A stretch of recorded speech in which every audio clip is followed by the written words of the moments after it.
मान लें कि आपके पास जिंदगी बचाने वाली एक कश्ती है जो आपकी है और आपका एक दुश्मन है जो इस कश्ती को डुबोना चाहता है। चुनाचे आपको डूबने से बचने के लिए इससे लड़ना पड़ेगा।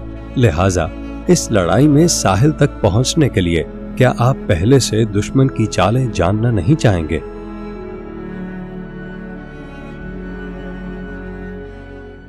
सबसे पहली चाल ताखीर में उलझना है।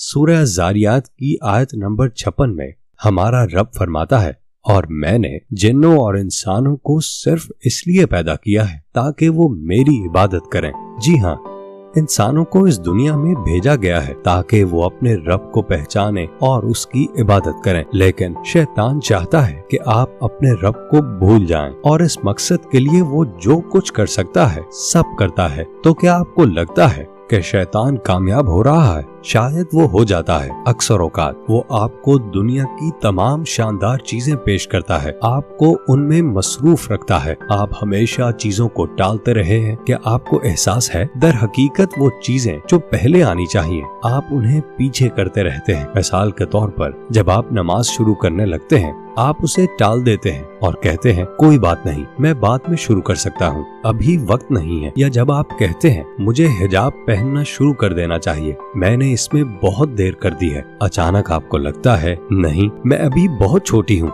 ये शैतान के जालों में से एक जाल है। ठीक, अगर आप ये समझ लें कि ये शैतान ही है जो नहीं चाहता कि आप सच देखो, ये वो शैतान ही है जो आपको चीजों में ताखीर करने को कहता है, तब हल बहुत आसान हो जाएगा। कैसे? कह दें कि अगर अल्लाह ने हुक्म दिया है तो बाकी चीजों की कोई अहमियत नहीं। मेरा रब जो मेरे साथ मुझसे भी ज्यादा मोहब्बत करता है, वो मुझसे किसी काम का मुतालबा कर रहा है। ये नहीं कि उसे टालते रहें, बल्कि उस पर फौरी अमल करें और अमली कदम उठाएं। आप ये कर सकते हैं, लेकिन इस पर साबित कदम रहना मुश्किल है। ये आपको आपकी बुनियादी जिम्मेदारियों के बारे में ये कहने पर मजबूर कर सकता है कि मेरे पास वक्त नहीं है। जी हाँ, जब हमारा असल मकसद अल्लाह को पहचानना है तो नमाज पढ़ें, रोजे रखें और ईमान के बारे में इल्म हासिल करें। हम अपना वक्त दूसरी चीजों में गुजार सकते हैं, जबकि सिर्फ 10 मिनट की नमाज के लिए हम कहते हैं कि मेरे पास वक्त नहीं है, लेकिन हम आधे घंटे का चाय का वक्फा ले सकते हैं। लिहाजा अगर हम सिर्फ दुनियावी मामलात ही चलाते रहे,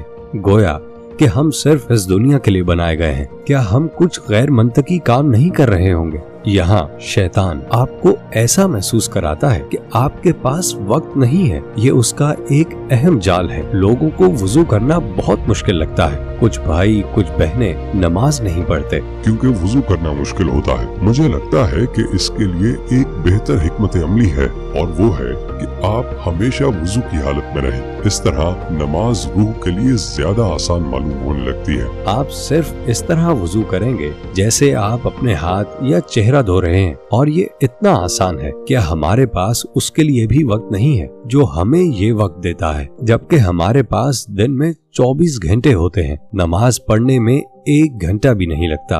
दर हकीकत वक्त तो है, लेकिन शैतान है। इस जाल पर गौर करें, अपनी आंखें खोलें और इस बड़े सुराख को नजरअंदाज न करें जो आपके जहाज को डुबो देगा। और तीसरी बात, अपने गुनाहों को तस्लीम न करना है। शैतान की एक और अहम चाल लोगों को तौबा से दूर रखना है, उन्हें अपने गुनाहों को तस्लीम न करने देना। अगर कोई शख्स इकरार कर ले कि उसने अपने रब के साथ गद्दारी की है तो वो पछताएगा और तौबा करेगा। इस मौके पर आदमी को अपनी गलती तस्लीम न करने देकर शैतान उसे यकीन दिलाता है कि वो बेकसूर है और इसलिए वो तौबा करने की जरूरत ही महसूस नहीं करता। लेकिन अगर हम जानते हैं कि हमारी गलती क्या है और हम उसे तस्लीम कर लेते हैं तो शैतान का बड़ा जाल जाया हो जाएगा। भाई ये मत भूलना, जिसने अपनी गलती तस्लीम कर ली उसने सबसे बड़ा कदम उठा लिया। अपनी जिंदगी को देखें, अपने उन अमाल के बारे में सोचें जो अल्लाह को नापसंद है, और ऐसी बातें मत कहें इसमें क्या गलत है,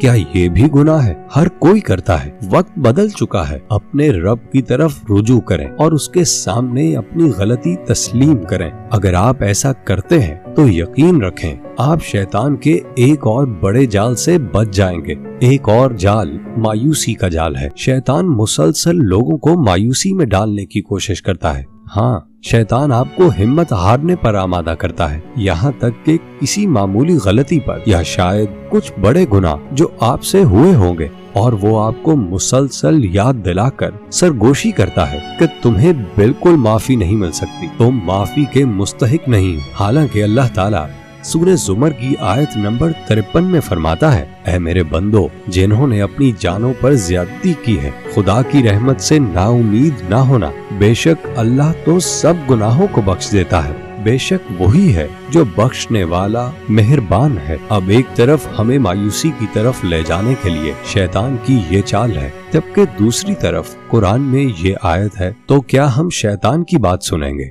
या कुरान की? यकीनन हम कुरान की बात सुनेंगे। ऐ भाई या बहन, आपका सांस अभी चल रहा है, क्या ऐसा नहीं है? फिर आप इस तरह तौबा करोगे कि आप शैतान को शिकस्त दे दोगे और आप उससे इस तरह लड़ोगे कि अगर आप गिरते भी रहो आप फिर से उठोगे, और इस तरह से उठोगे कि गिरना आपको मजीद मजबूत बना देगा। याद रखो, अल्लाह आपको साबित कदम देखना चाहता है। बेशक अल्लाह ही है जो आपको फतह दिलाएगा। शैतान के जालों में से तकरीबन अहम तरीन जाल ये है कि लोगों को यकीन दिलाया जाए कि अगर उन्होंने गुनाह किए हैं तो वो कभी अल्लाह की तरफ लौट नहीं सकते। शैतान चाहता है कि आपको दुआ करने से दूर रखे, ये कहकर तुम तो नाकिस हो, तुम गुनहगार हो, तुम इस हालत में अल्लाह के हुजूर कैसे पेश हो सकते हो। वो कभी नहीं चाहता कि आप तौबा करें और आगे बढ़ें। अलबत्ता अगर हम अपने रब की तरफ रुजू करें और दुआ के जरिए उससे मदद मांगे तो शैतान की ताकत कम हो जाएगी और हम गुनाहों से ज्यादा आसानी से बच सकेंगे। हाँ भाइयों और बहनों, आपके गुनाह हो सकते हैं, गलतियाँ हर कोई करता है, लेकिन नमाज ना पढ़कर उससे बड़ा गुनाह ना करें। शैतान को इजाजत ना दें कि वो आपको इस रास्ते पर ले जाए। सूरह अनकबूत की आयत नंबर 45 में